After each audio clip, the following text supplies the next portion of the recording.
इस वीडियो में हम देख रहे हैं एनसीईआरटी जियोग्राफी क्लास 7 चैप्टर 3 जो है हमारी बदलती पृथ्वी। सबसे पहले हम इसमें देखते हैं स्थलमंडल, लिथोस्फीयर किसे कहते हैं। तो हमने एक पृथ्वी का एक पार्ट ही लिया है, ठीक है, लिथोस्फीयर को समझाने के लिए।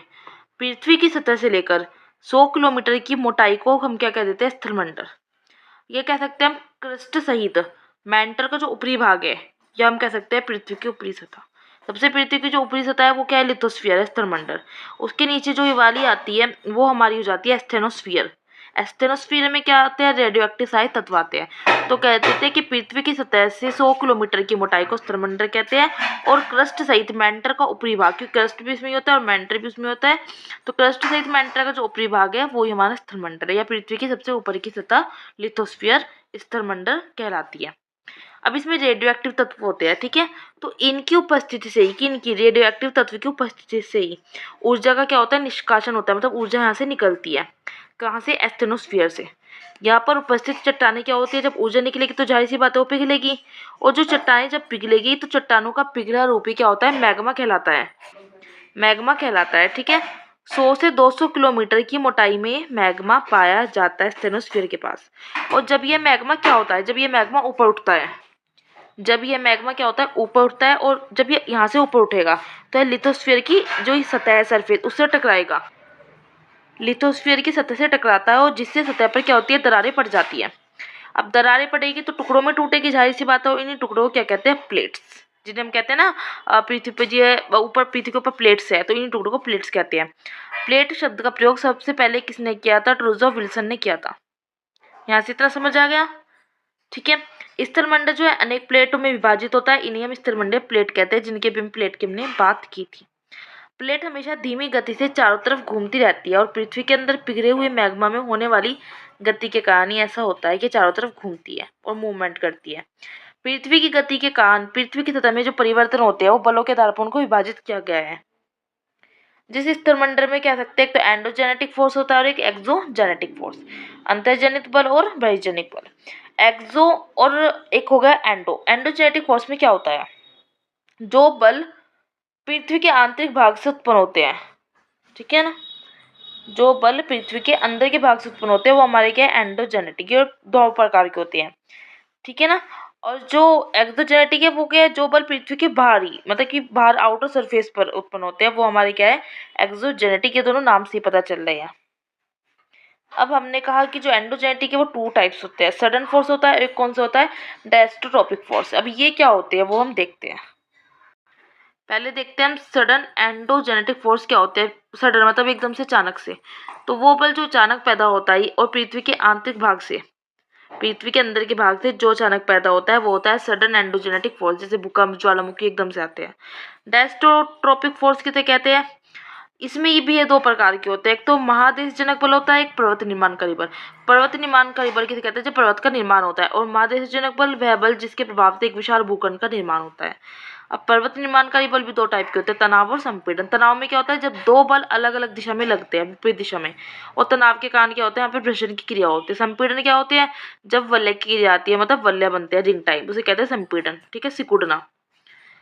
तो ये टॉपिक हो जाता है खत्म। इसके बाद आता है ज्वालामुखी, वोल्केनो क्या होता है।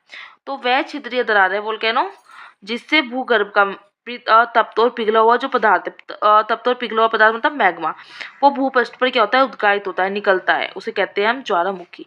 मैग्मा मतलब इस मैग्मा से जब गैसें वायुमंडल में चली जाए तो इस गैस रहित मैग्मा को क्या कह देते हैं, लावा कह देते हैं। अब बात करते हैं भूकंप की। भूकंप 2 वर्ड से मिलकर बनाया गया, हम देखें तो भू प्लस कंप। भू मतलब क्या था, भू प्रॉपर्टी, क्रस्ट, और कंपन मतलब कंपन, हलचल होती है। तो भूकंप क्या है कि प्राकृतिक और मानव जनित कारणों से उत्पन्न भू प्रॉपर्टी में असामान्य हलचल ही क्या कहलाता है, भूकंप कहलाता है। अब देखिए, मान लीजिए पृथ्वी है, पृथ्वी का जो बीच का भाग है सेंटर हो गया, और ये क्या है, ये हमारा फोकस है, जिसको हम हाइपोसेंटर भी कहते हैं। अगर हम इसके ऊपर चले, ठीक है, 90 डिग्री का पार्ट बनाता है, इसको हम कहते हैं यहाँ पे एपिसेंटर। तो पृथ्वी के अंदर वह स्थान जहाँ सबसे ज्यादा भूकंपीय ऊर्जा मुक्त होती है, जहाँ से भूकंप की ऊर्जा निकलती है, वो हमारा क्या है, हाइपोसेंटर है, फोकस से।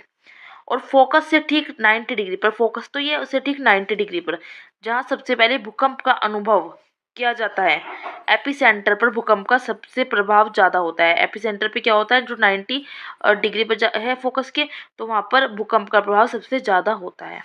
फोकस को हिंदी में कहे तो हम, या हाइपोसेंटर को कहे तो उद्गम केंद्र, और एपिसेंटर को अधिकेंद्र। ठीक है, तो पृथ्वी के अंदर वह स्थान जहाँ सबसे ज़्यादा भूकंपीय ऊर्जा मुक्त होती है वो आपका हाइपोसेंटर, और फोकस से ठीक 90 डिग्री पर जहाँ सबसे पहले भूकंप का अनुभव किया जाता है एपिसेंटर उसे कहते हैं, और एपिसेंटर पर भूकंप का प्रभाव सबसे ज़्यादा होता है।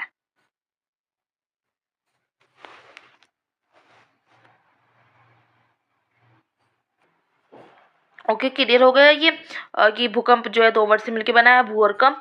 भू मतलब भूप्रटी, कंप मतलब कंपन या हलचल, और ये पृथ्वी है, पृथ्वी का सेंटर है, और ये क्या है, फोकस, जिसको हम हाइपोसेंटर भी कहते हैं। पृथ्वी के अंदर वह स्थान जहाँ भूकंपीय ऊर्जा मुक्त होती है वो हाइपोसेंटर है, और इससे ठीक 90 डिग्री पर जहाँ सबसे ज़्यादा भूकंप का अनुभव होता है वो एपिसेंटर है, और एपिसेंटर पर ही भूकंप का प्रभाव सबसे ज़्यादा है। फोकस को हिंदी में कहते हैं उद्गम केंद्र, और एपिसेंटर को अधिकेंद्र। ठीक है, ये इंपॉर्टेंट है। अब आ जाते हैं एपिसेंटर से दूरी बढ़ने के साथ भूकंप की तीव्रता क्या होती है, धीरे धीरे कम होती जाती है। जैसे जैसे एपिसेंटर से दूरी बढ़ेगी तो भूकंप की तीव्रता कम होती है।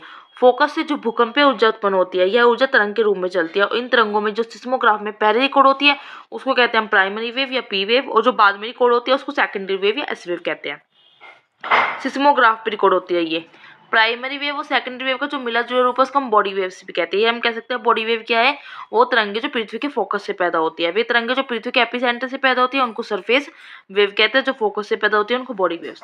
अब जैसे यहाँ पे एक चार्ट सा बना के बताया है कि भूकंप तरंगे दो प्रकार की होती है, एक तो बॉडी वेव्स में, एक सरफेस वेव में।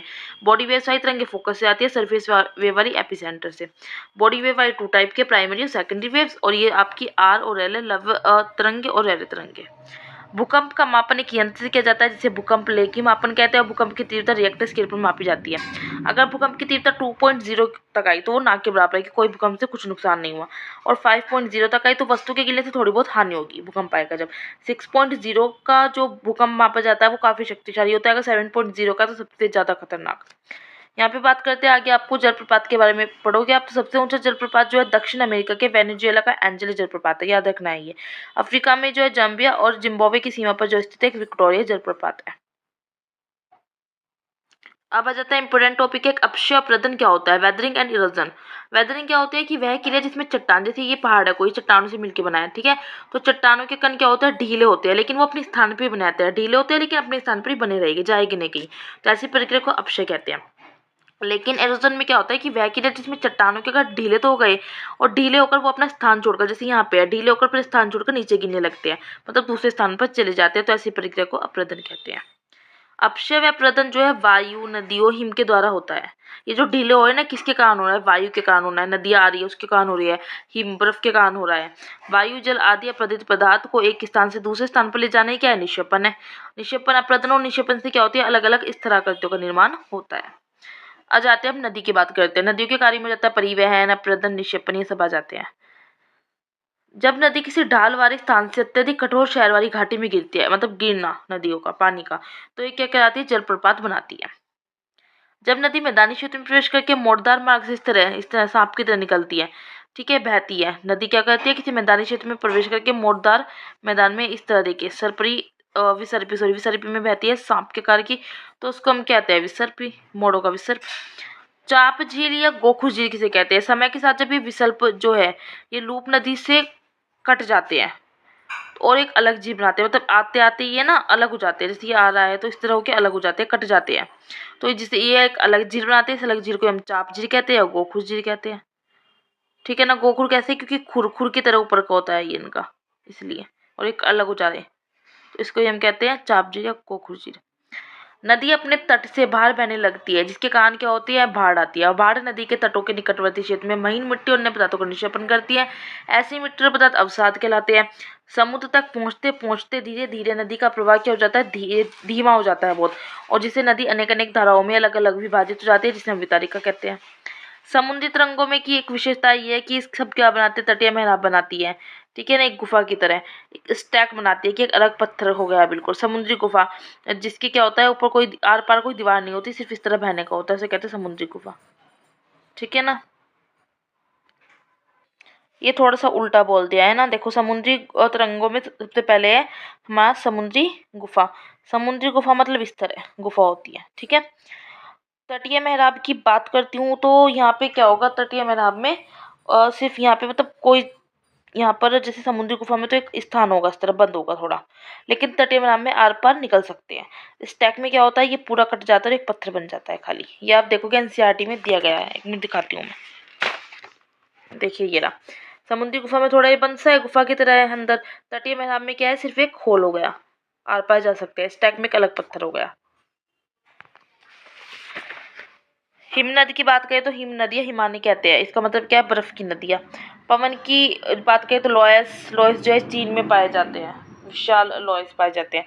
बालू डिब्बा, छत्र शैल, यह सब आप एनसीईआरटी में पढ़ लोगे। सिर्फ थोड़ा सा तब डिटेल में नहीं लिखा है, ऐसी हेडिंग से दिया है कि दिया है एनसीईआरटी में, आप बुक से पढ़ लेना।